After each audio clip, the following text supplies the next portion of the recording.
الحمد لله الذي لم يتخذ ولدا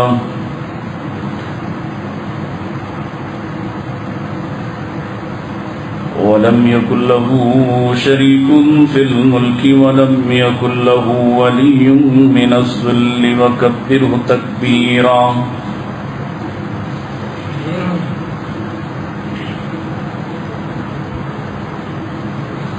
الحمد لله الذي علم بالأنعام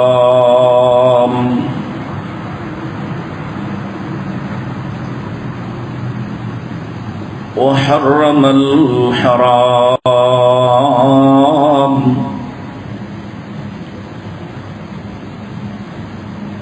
الذي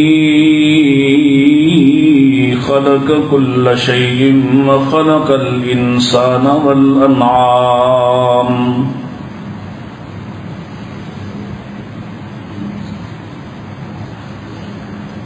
والصلاة والسلام على أشرف الأنبياء وسيد الأنام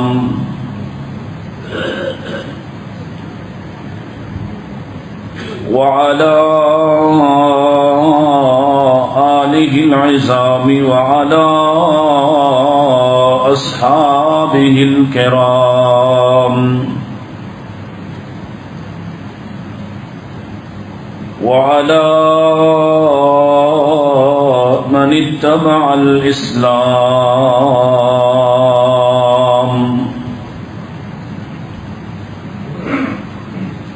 اللهم صل على محمد وعلى آل محمد كما صليت على إبراهيم وعلى آل إبراهيم إنك حميد مجيد اللهم بارك على محمد وعلى آل محمد كما باركت على إبراهيم وعلى آل إبراهيم إنك حميد مجيد أعوذ بالله السميع العليم من الشيطان الرجيم بسم الله الرحمن الرحيم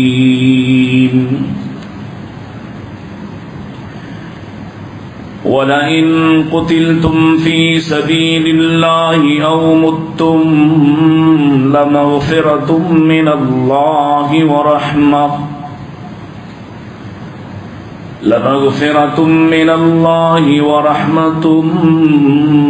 خير مما يجمعون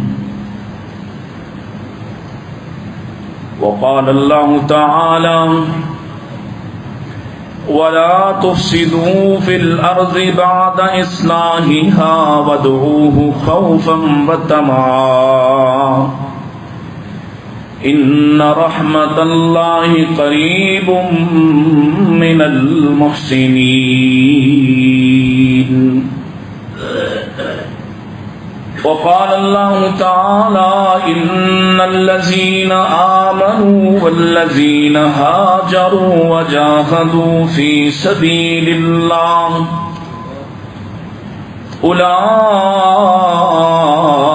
أولئك يرجون رحمة الله والله غفور رحيم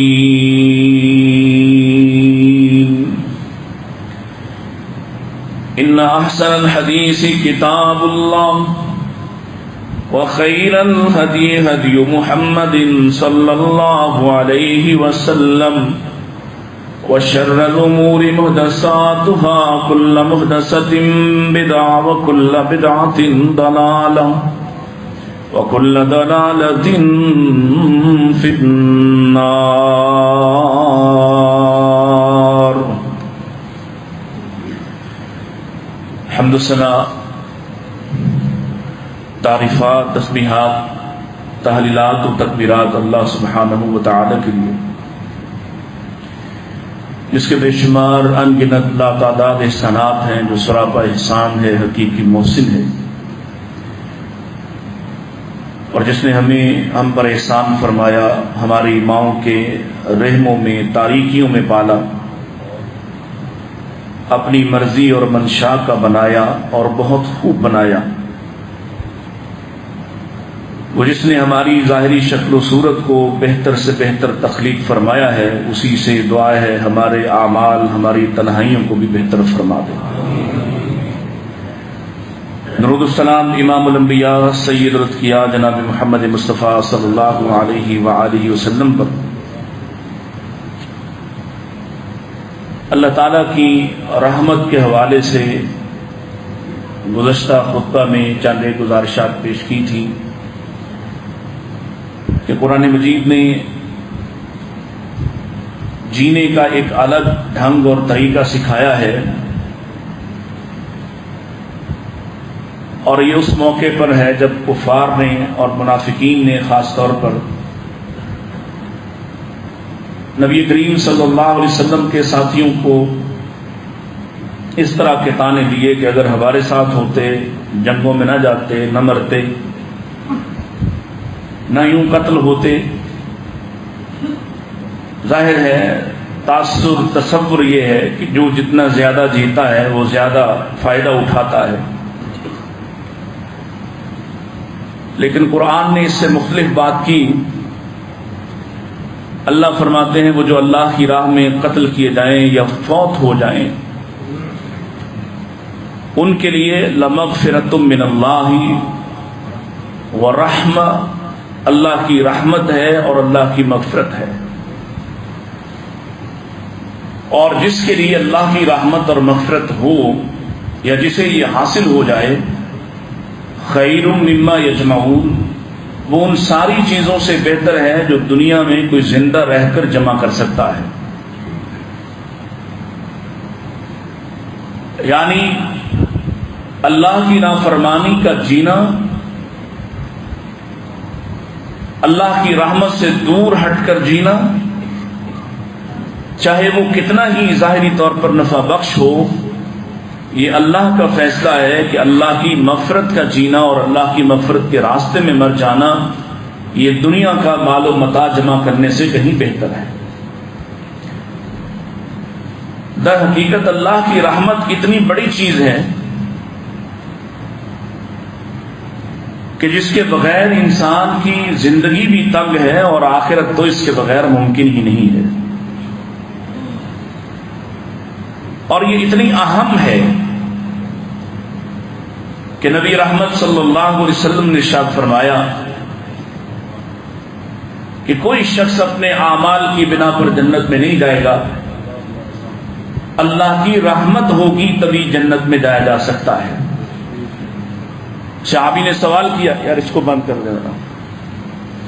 صحابی نے سوال کیا، یا رسول اللہ صلی اللہ علیہ وسلم، کیا آپ کے اعمال بھی آپ کو جنت نہیں لے جا سکتے ہیں؟ یعنی اتنے اعلیٰ اور باکمال اعمال ہیں، اتنے باوصف اعمال ہیں جن میں کوئی کوتاہی نہیں، جن میں کوئی کمی اور نقص نہیں، تو آپ کے اعمال بھی جنت میں جانے والے نہیں ہیں؟ یا آپ بھی اللہ کی رحمت کی وجہ سے ہی جنت میں جائیں گے؟ تو اللہ کے رسول علیہ الصلوۃ والسلام نے فرمایا، میں بھی اللہ کی رحمت کی بنا پر ہی جنت میں جاؤں گا۔ اللہ کی رحمت، نظر رحمت، یہ اس قدر اہم ہے کہ اس کے بغیر آخرت کا تصور بھی محال ہے۔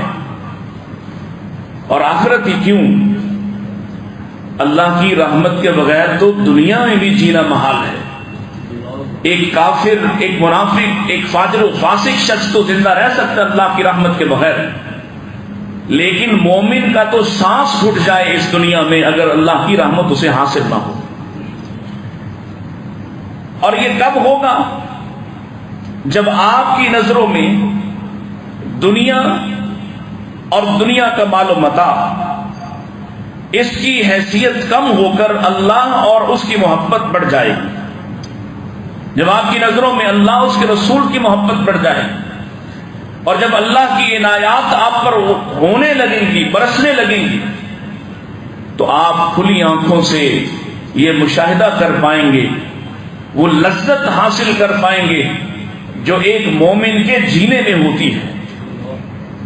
اگر ایسا نہیں، اور جب تک آپ کو لذت محسوس نہیں ہوتی یا کم ہوتی ہے، تو بڑا آسان ہے اپنے بارے میں فیصلہ کرنا کہ میں ابھی اس درجے پر نہیں پہنچا، میں ابھی اس مقام پر نہیں پہنچا۔ اور یہ بہت ضروری ہے کہ ہم خود اپنا حساب کرنا شروع کر دیں بنسبت اس بات کے کہ ہم دوسروں کا احتساب کرتے ہیں۔ نبی کریم علیہ الصلوۃ والسلام نے ایسے اعمال کی طرف رہنمائی فرمائی جو اللہ کی رحمت کو قریب کرنے والے ہیں، اور ان اعمال کی بھی خبر دی جس کی بنا پر اللہ اپنی رحمت سے دور کر دیتا ہے یا اللہ اپنے غضب کا شکار کر دیتا ہے۔ اور پھر ایسا ہوتا ہے کہ جس پر اللہ اپنی رحمت لوٹاتا ہے، اللہ اس سے محبت کرتا ہے، اور جس سے اللہ محبت کرتا ہے اللہ اس کا تذکرہ پہلے فرشتوں میں عام کرتا ہے، پھر فرشتے زمین میں عام کرتے ہیں، اور کائنات کا ذرہ ذرہ اس شخص کے لیے محبت اور شفقت محسوس کرتا ہے، اس کے لیے دعا کرنا شروع کر دیتا ہے جو اللہ کا محبوب ہوتا ہے۔ اللہم اجعلنا منہم، اللہ ہمیں ان میں سے کر دے کہ جو جیتے ہیں تو ان کے لیے آسمان پہ اڑنے والے پرندے بھی دعائیں کرتے ہیں، اور مچھلی کی تہوں، سمندر کی تہوں میں مچھلیاں جو تیرتی ہیں وہ بھی دعائیں کرتی ہیں۔ یہ حاصل ہوتا ہے مقام ان کو جن کے بارے اللہ فرماتا ہے ان رحمت اللہ قریب من المحسنین، میری رحمت احسان کرنے والوں کے قریب ہے۔ احسان کیا ہوتا ہے یہ بھی آپ کے سامنے رکھیں گے کہ کون سا احسان ہے جو انسان کو اللہ کے قریب کرتا ہے، اس کی رحمت کے قریب کرتا ہے، اور احسان کے بڑے معانی کیا ہیں۔ رحمت ایسی خاص چیز ہے کہ جس کے بغیر کوئی انسان دوسرے کے ساتھ شفقت اور رحمت کر ہی نہیں سکتا۔ اللہ کے رسول صلی اللہ علیہ وسلم جن کے بارے اللہ فرماتے ہیں وَمَا أَرْسَلْنَاكَ إِلَّا رَحْمَةً لِّلْعَالَمِينَ، ہم نے آپ کو تمام جہانوں کے لیے رحمت بنا کر بھیجا ہے، لیکن یہ رحمت کیا آپ کا وجود خود سے رحمت تھا یا یہ رحمت اللہ کی عطا کردہ تھی؟ تو قرآن کہتا ہے فَبِمَا رَحْمَةٍ مِّنَ اللَّهِ لِنْتَ لَهُمْ، یہ ہماری شفقت ہے، یہ ہماری رحمت ہے، یہ ہمارا فضل ہے کہ ہم نے آپ کو ان کے لیے نرم کر دیا ہے۔ اگر آپ نرم نہ ہوتے وَلَوْ كُنْتَ فَظًّا غَلِيظَ الْقَلْبِ لَانفَضُّوا مِنْ حَوْلِكَ، یہ جو آپ پر جانے نشاور کرتے ہیں، یہ جو آپ کے سامنے اپنے چہروں پر تیر سہ لیتے ہیں، یہ جو اپنے بچوں کو آپ کے سامنے کھڑا کر کے کہتے ہیں کہ آپ کا دفاع ہو جائے۔ یاد ہے تبوک کے موقع پر ایک عورت آئی اور اس نے آ کے کہا یا رسول اللہ صلی اللہ علیہ وسلم، میرے پاس چندہ دینے کو اور کوئی سرمایہ نہیں، یہ میرا چھوٹا سا بچہ ہے، چند سال کا، 5-6 سال کا، یہ میں آپ کو چندے کے طور پر دیتی ہوں۔ اللہ کے رسول نے فرمایا میں اس کا کیا کروں گا، میں اس کو کیا کروں گا، یہ کیسے، اس کی کیا قیمت لوں گا، یا اس کے ساتھ کیا فائدہ اٹھاؤں گا۔ عرض کرنے لگی اللہ کے رسول آپ اس کو جنگ پر ساتھ لے جائیے۔ اللہ کے نبی فرماتے ہیں ہمارے پاس تو بڑے مردوں کے ساتھ جانے کے لیے سواری نہیں، ایک ایک سواری پر 3 لوگ باری باری سوار ہوں گے، اس بچے کو لے جا کر کیا کروں گا۔ اس کا جذبہ دیکھیے، اور یہ سبب اور وجہ کیا ہے، وہ رسول اللہ کا رویہ، وہ رسول اللہ کی رحمت جس کے بدلے ملتے ہیں دنیا میں۔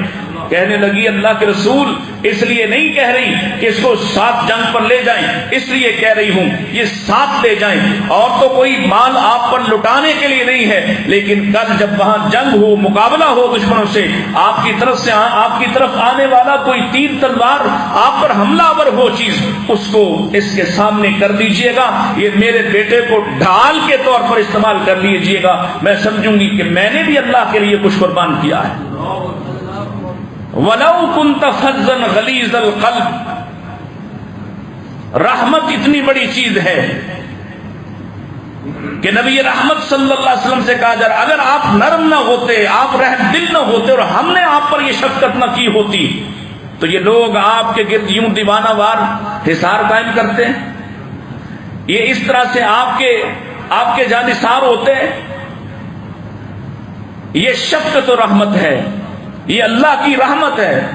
اور یہاں بھی اور ایک اور جگہ فرمایا اگر تم ساری دنیا کا مال و متاع بھی خرچ کر دیتے تب بھی ان کے دلوں میں الفت نہ ڈال سکتے۔ یہ تو اللہ ہے جس نے اپنی رحمت و مہربانی سے ان کے دلوں کو جوڑا ہے۔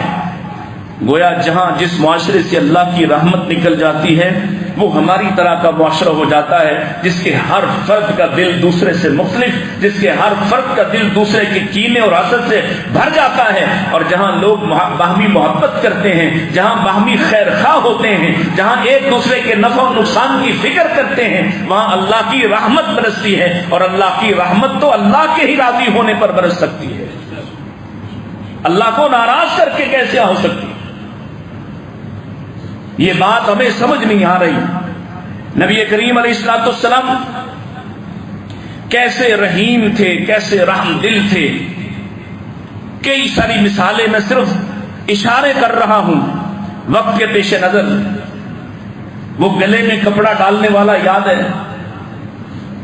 جس نے جو لڑا بھی نہیں، جو جنگ میں آیا بھی نہیں، لیکن جب آپ کو فتح حاصل ہوئی، آپ کے پاس مال آیا تو یہ مال لینے آیا ہے۔ اور لینے کا طریقہ کیا ہے؟ گلے میں کپڑا ڈال دیتا ہے، کپڑے کو گھونٹ دیتا ہے، آنکھیں ابل آتی ہیں، ہل سوکھ جاتا ہے، اس قدر شدت کے ساتھ پیش آتا ہے۔ اور پھر رویہ، یہ ایک رویہ، پھر زبان کا رویہ، اے محمد ایسے میرے نبی کو کوئی بلاتا نہیں تھا۔ کوئی ابو القاسم کہتا ہے، کوئی یا رسول اللہ کہتا ہے، کوئی ابن عبد المطلب کہتا ہے۔ ہر کسی کے اپنے پکارنے کے انداز ہیں، سب ترین درست ترین طریقہ پکارنے کا اے محمد۔ اگلی بات اس سے بھی زیادہ تکلیف ہے، یہ مال تیرے باپ کا نہیں ہے۔ اعوذ باللہ، نبی رحمت سے اس طرح کا کلام، گلے میں کپڑا ڈالا ہوا گھونٹ رہا۔ اللہ اکبر، یہ اس میں سے مجھے بھی کچھ دو۔ پیارے نبی مسکرائے، ذرا اس حالت میں مسکرا کر تو دیکھو، اس عالم میں مسکرا کر تو دیکھو۔ ہم تو اپنے سگے باپ، حقیقی بھائی کے لیے ہمارے لبوں پہ مسکراہٹ، ذرا سا تلخ جملہ آئے تو مسکراہٹ غائب ہو جاتی۔ اس عالم میں بھی آپ مسکرا رہے ہیں۔ کہا میرا گلا چھوڑو، چھوڑا۔ آپ نے اس کو اس کی مرضی کا مال لدوایا، اونٹ سمیت مال دیا، اور پھر پوچھا میری ہی فوج میں، میرے ہی لشکر میں اتنی سختی میرے ساتھ اور اتنا سخت کلام، تمہیں ڈر نہیں آیا کہ میرے ساتھ یہ کرو تو میری فوج تمہارا کیا حشر کرے؟ اور کیا کہا؟ یہ ہے وہ اعتماد جو صرف ایک نبی پر نہیں، یہ باہمی مسلمان کو مسلمان پر ہونا چاہیے تھا۔ ایک مسلمان سے ایک غیر مسلم کو توقع کرنی چاہیے تھی۔ وہ کیا ہے؟ کہتا انک لا تکافئ السیئۃ بالسیئۃ، مجھے پتا ہے آپ برائی کا بدلہ برائی سے نہیں دینے والے۔ وہ طائف والوں کو یاد کرو، وہ پتھر مارنے والوں کو یاد کرو، سب سے مشکل دن والوں کو یاد کرو۔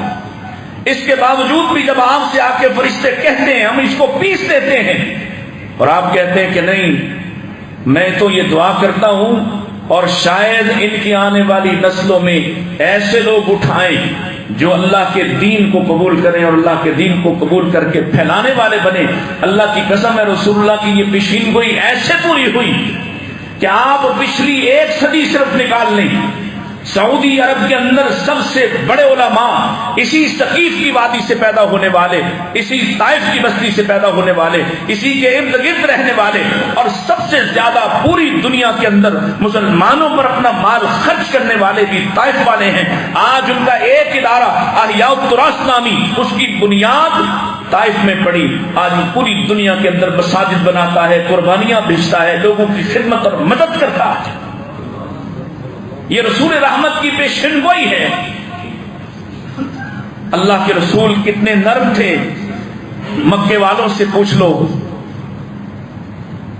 ان دشمنوں سے پوچھ لو جنہوں نے دشمنی کی انتہا کر دی، اپنے ہونے کے باوجود بھی کوئی اپنے دشمن کے ساتھ یہ سلوک نہیں کرتا جو سلوک انہوں نے نبی رحمت صلی اللہ علیہ وسلم کے ساتھ کیا، لیکن اس کے باوجود آپ نے ان کو چھوڑ دیا۔ جب غلبہ پایا، حق غالب ہوا، چھوڑ دیا۔ اور چھوڑے جانے والوں میں اکرمہ بن ابی جہل بھی ہے، جو سب سے بڑے دشمن کا بیٹا ہے، اسے سپہ سالار بنایا، لشکر دیا، عزت دی۔ اور کچھ ایسے صحابہ تھے جنہیں وہ وقت یاد آتا تھا، ابو جہل کی زیادتیاں یاد آتی تھیں، بے ساختہ وہ اکرمہ پر کوئی نہ کوئی جملہ کس دیتے، باپ کا تانا دے دیتے۔ سیدنا اکرمہ رضی اللہ تعالیٰ عنہ نبی پاک کے پاس حاضر ہوئے، اللہ کے رسول میں اسلام لا چکا ہوں اور میرے باپ کی وجہ سے یہ مجھے تانے دیتے ہیں۔ پیارے نبی علیہ السلام نے خطبہ دیا اور فرمایا آج کے بعد کوئی اکرمہ کو اس کے باپ کا تانا نہ دے۔ اکرمہ مسلمان ہو چکا ہے، اللہ، لیکن کیا کہیے، ابھی کل اسلام آباد میں کھڑے ہو کر بدبختوں کا ایک اجلاس ہوتا ہے اور وہ وہاں پر اکرمہ کو ہی کیوں، اب امیہ کو ہی کیوں، بنو امیہ کو ہی کیوں، ابو بکر صدیق کو بھی تانے دیتے ہیں۔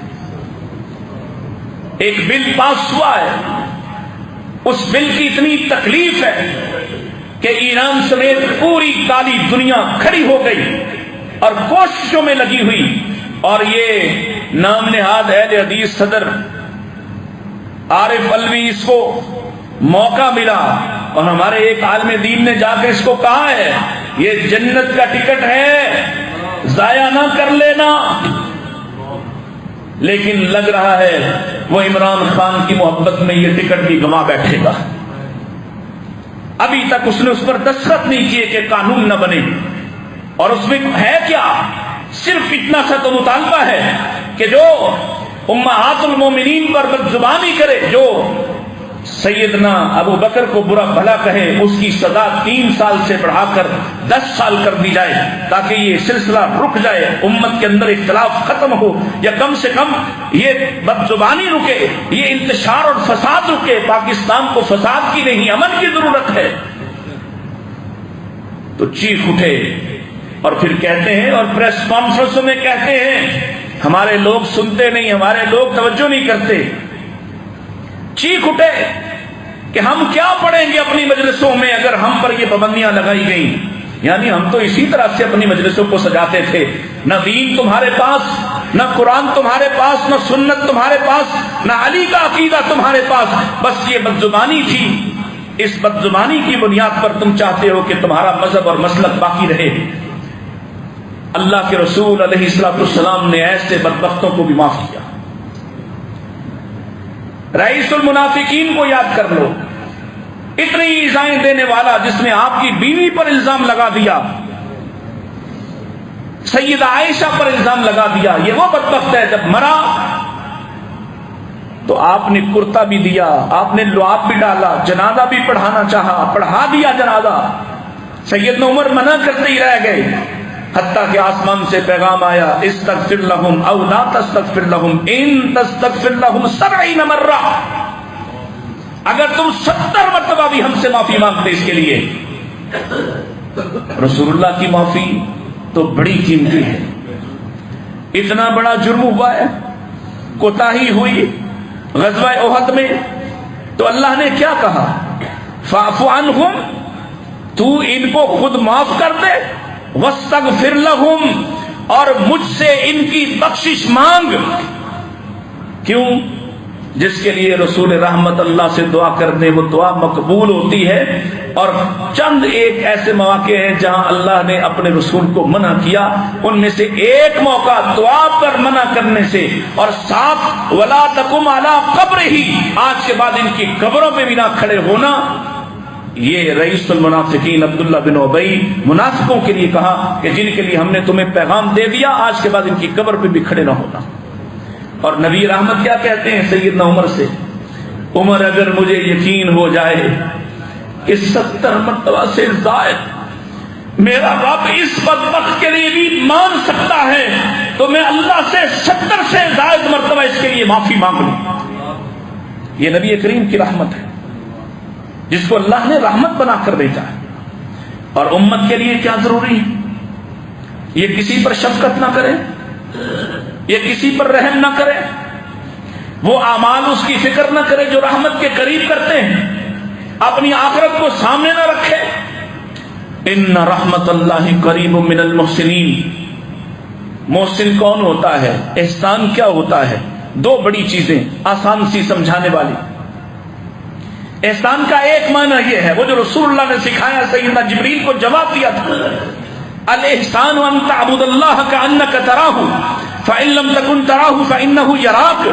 احسان یہ ہے کہ تو اللہ کی عبدیت اس طرح سے اختیار کرے کہ وہ تمہیں دیکھ رہا ہے, وہ تمہیں ایسی عبادت, ایسا رویہ کہ اللہ تمہیں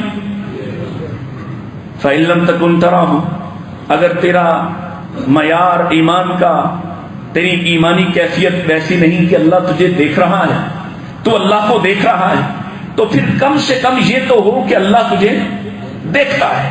پہلی حیثیت کیا ہے کہ تو اللہ کو دیکھتا ہے, یعنی ہر کام کے کرنے سے پہلے, اعمال انجام دینے سے پہلے تجھے اللہ کی فکر پڑ جائے.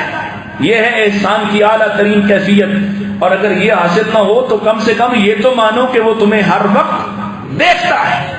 یہ پہلی طرح کا. اور اللہ کے لیے ہم تو چاہتے ہیں جو عمل کریں لوگ اس کی شہادت دیں, ہم چاہتے ہیں لوگوں کو پتہ چل جائے, لوگوں کو خبر ہو جائے. 4 ٹکے ہم نے بھی خرچ کیے ہیں, ہم نے بھی صدقہ دیا ہے, ہم نے بھی خیرات کی ہے. پڑھ رہا تھا جب ایران فتح ہوا, قصر ابیض میں سیدنا سعد بن ابی وقاص روتی ہوئی آنکھوں کے ساتھ بیٹھے تھے اور یاد کروا رہے تھے مسلمانوں کو, یاد رکھنا کم ترکوا من جنات وعیون وزروع ومقام کریم. کتنی ایسی بستیاں, ایسے ملک, ایسی بادشاہتیں جو پہلے کسی اور کی تھیں, اللہ کسی اور کو دے دیتا ہے. یاد رکھنا یہ سب اللہ عطا کر دیتا ہے. کذالک اورثناھا, یہ ہم عطا کرتے ہیں, فتح ہم عطا کرتے, غلبے ہم دیتے. اللہ کو مت بھول جانا. یاد کر رہے تھے. اور لوگ بعض صحابہ اور صحابہ کے بعد تابعین جو سپاہی فوجی آپ کے ساتھ تھے, مال غنیمت لا رہے. جس کے پاس سوئی بھی ہے وہ سوئی جمع کرواتا ہے. ارے سوئی جمع کروانا تو آسان تھا. ایک شخص آیا, اس نے کپڑے میں کچھ سامان لپیٹا ہوا ہے, اس نے کپڑے میں ہی آپ کے سامنے رکھا, کہا یہ مجھے ملا ہے, میں آپ کے پاس لے آیا ہوں کہ شاید کوئی کام کی چیز ہو. سیدنا سعد نے اس کا کپڑا اتار کر دیکھا تو یہ کسرا کا تاج تھا. وہ سر پہ پہننے والا بیش قیمت موتیوں جواہرات سے جڑا ہوا. اور سیدنا سعد کبھی اس کو دیکھتے, کبھی اس دیہاتی سے صحابی کو دیکھتے جس کو آپ جانتے بھی نہیں تھے, جس کا نام بھی نہیں آتا تھا. حیران ہو رہے کہ یہ کیسا امانت دار ہے, یہ لے آیا, اسے پتا ہی نہیں, اور اگر اس کا ایک موتی یہ اتار لیتا تو اس کی دنیا بن جاتی. لیکن وہ کب دنیا بنانے آئے تھے؟ وہ جانتے تھے لمغفرۃ من اللہ ورحمۃ خیر مما یجمعون. انسان دنیا میں جو کچھ بھی جمع کرتا ہے اس سے کہیں بہتر یہ ہے کہ وہ اللہ کی مغفرت و رحمت کو حاصل کر لے. حیران ہو رہے اور کچھ کہا نہیں جا رہا. کبھی تاج کو دیکھیں, کبھی اس کو دیکھیں. آخر کار پوچھتے ہیں تمہارا نام کیا ہے؟ تمہارا نام کیا ہے؟ وہ چند روپے مسجدوں پر, دینی کاموں پر, مجالس پر, جلسوں پر, کانفرنسوں پر لگا کر ہمارا گلا گھونٹنے والوں سنو. کہا تمہارا نام کیا ہے؟ کہنے لگا جس کے لیے لے کر آیا ہوں وہ میرا نام جانتا ہے. یہ کہہ کر چلا گیا۔ آج تک تاریخ میں کسی کو نہیں پتا کسرا کا وہ تاج اتارنے والا، لانے والا، ساتھ کے پاس پہنچانے والا کون تھا۔ لیکن دیکھ لو عمل کی برکت کیا ہے۔ آج مسجد بلاغ التوحید لاہور میں کھڑے ہو کر صدیوں بعد میں اس کا ذکر کرتے ہوئے آپ دیدہ، میں اس کو یاد کر رہا، اس پر رب کی رحمتوں کو بھیج رہا۔ یہ عمل کی برکت ہے جو اللہ کی رحمت کے قریب کر دیتی ہے۔ ان رحمت اللہ قریب من المحسنین، جو اللہ کی تلاش میں نکلتے ہیں، جو اللہ کی رحمت و مغفرت کو اپنے لیے عزیز جانتے ہیں، انہیں اللہ کوئی مردوں میں شامل تھوڑی کرتا ہے، انہیں اللہ بھلا تھوڑی دیتا ہے۔ اللہ تو اپنے نبی سے کہتا ہے بتاؤ میرے لیے نیکی کی ہو، پہاڑ کی چوٹی پہ کی ہو یا پہاڑ کی کھوہ میں کی ہو، مرنے کے بعد میں اس کو لے کر آؤں گا، اس نیکی کا چرچا میں کرنے والا ہوں۔ لیکن کیسے؟ فیصلہ آپ کر لیں۔ نبی رحمت اور دوسرا احسان کا دوسرا حصہ کیا ہے؟ بندوں پر احسان، لوگوں پر احسان جو رحمت کو قریب کرتا ہے۔ اور سب سے زیادہ کس کا نام لیا کہ جن پہ احسان کرنے کی ضرورت ہے؟ وَبِالْوَالِدَيْنِ إِحْسَانًا۔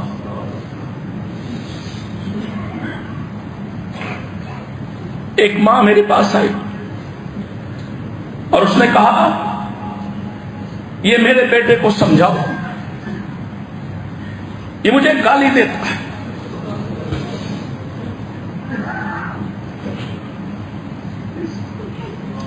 اپنی بیوی کے مقابلے میں مجھے حقیر کرتا ہے، مجھے جھوٹا ثابت کرتا ہے، کیا کہوں؟ رب کیا کہتا ہے؟ وَبِالْوَالِدَيْنِ، اتنا جھک جا، اما یبلغن عندک الکبر احدہما او کلاہما۔ میں نے ایسے بیٹوں کو دیکھا، سنا، جانا، ان کے شکوے سنے جو کہتے ہیں دو ماں باپ ہیں، ایک بھائی کیوں نہیں رکھ لیتا، ایک میں رکھ لیتا۔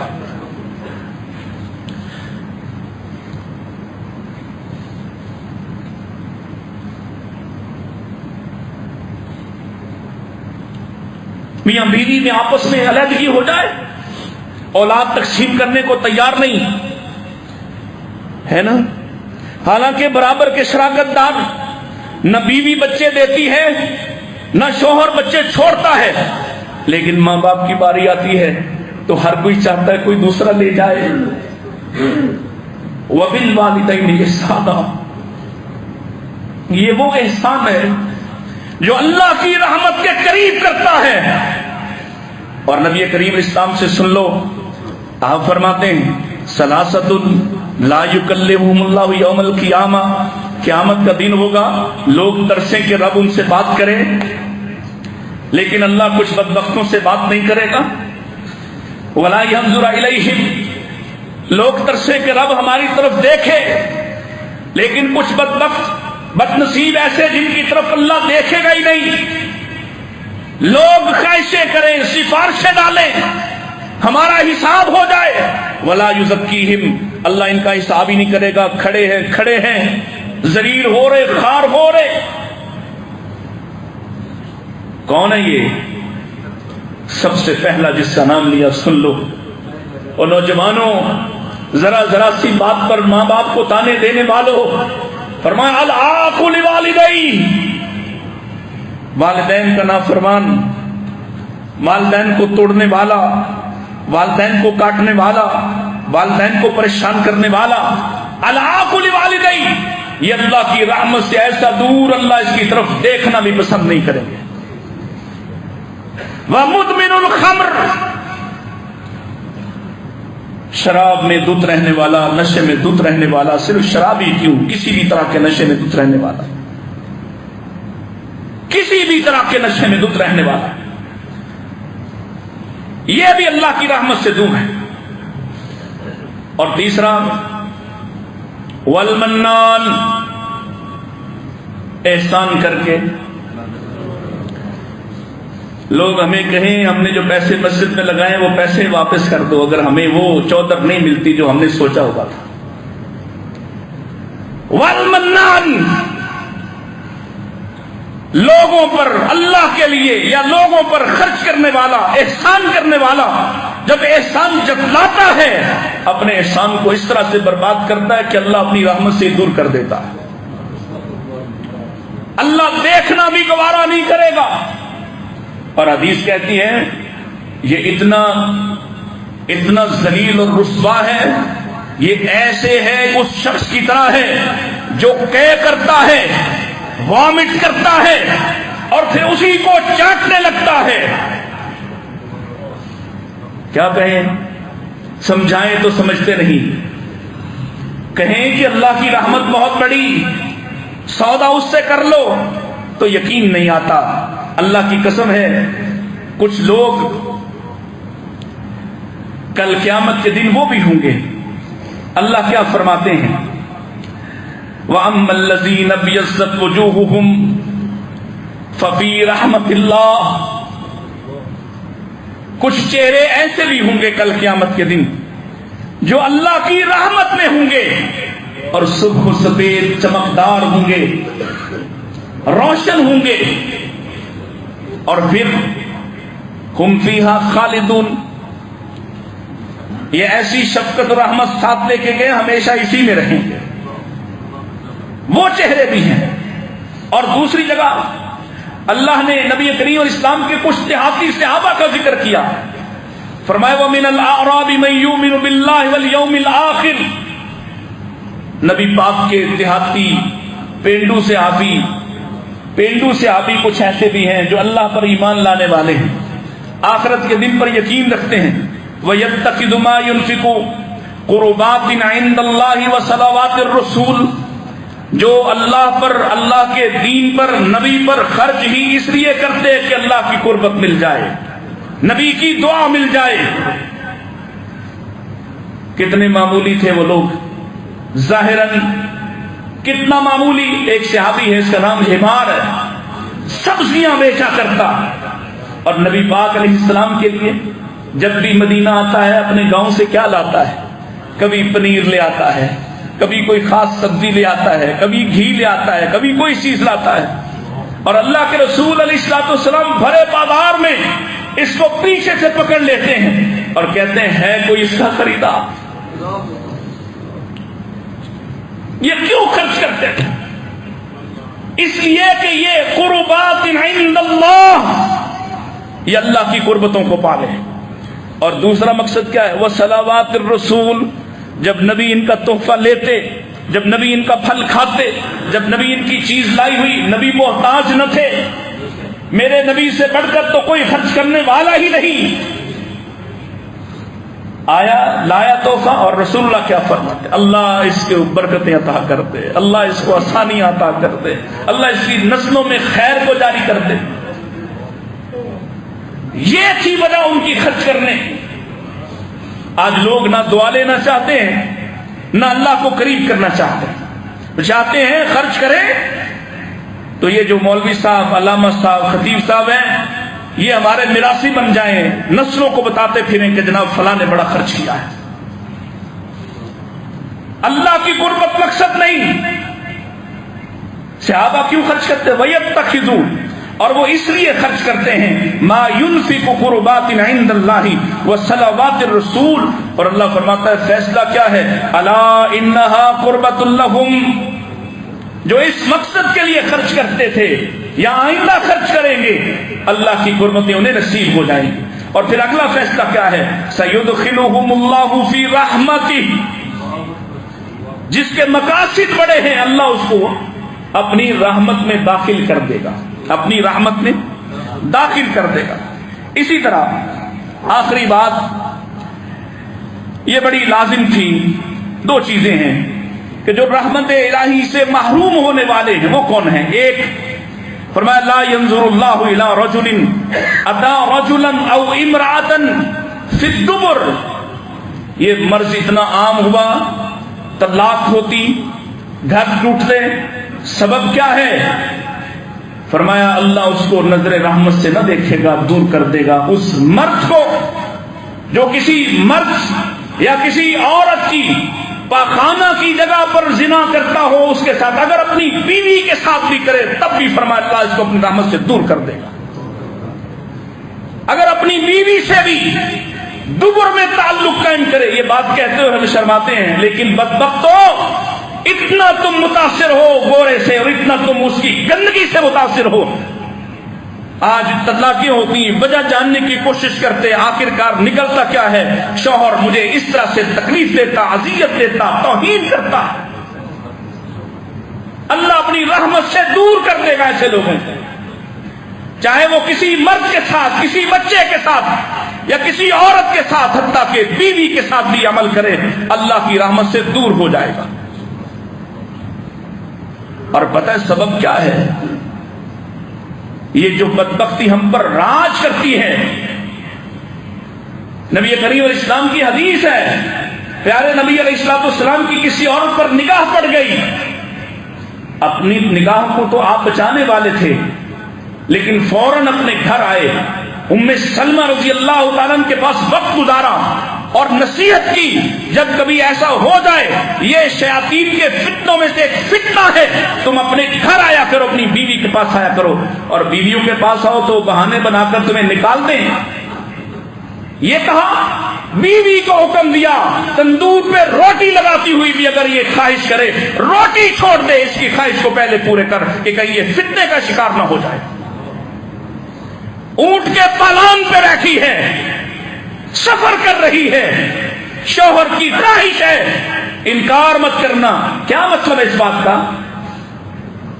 آج کی عورتیں اس پر سوچیں کہ یہ گندگی اور یہ رذالت کیوں ہوتی؟ کیونکہ تم نے انکار کیا، نہ تم دوسری تیسری کی طرف جانے دیتی اور نہ تم خود تیار ہوتی اپنے مرد کے لیے، اسی وجہ سے وہ معاشرے میں منہ مارتا پھرتا ہے۔ آخری بات، نبی کریم علیہ السلام نے ارشاد فرمایا جو اللہ کی رحمت سے دور ہونے والی ہے، فرمایا لا ينظر اللہ الی امرأۃ لا تشکر لزوجها وهي لا تستغنی عنہ، وہ عورت جو اپنے شوہر کی شکر گزار نہیں ہے، اس کے شکوے کرتی ہے، اللہ کی رحمت سے دور ہو جائے گی، اللہ اس کو دیکھنا بھی گوارا نہیں کرے گا۔ کیوں؟ کہ یہ اسے مطمئن کر سکتی ہے، یہ اسے راضی کر سکتی ہے اور اس کے دیے ہوئے وسائل کے اندر رہ سکتی ہے۔ شکوے اللہ کو اتنے ناپسند، اللہ اکبر۔ سیدنا اسماعیل کو حضرت ابراہیم نے حکم دے دیا ان کی پہلی بیوی کے شکوے سن کر کہ اپنی دہلیز کو تبدیل کر دے، گویا اس کو طلاق دے دے۔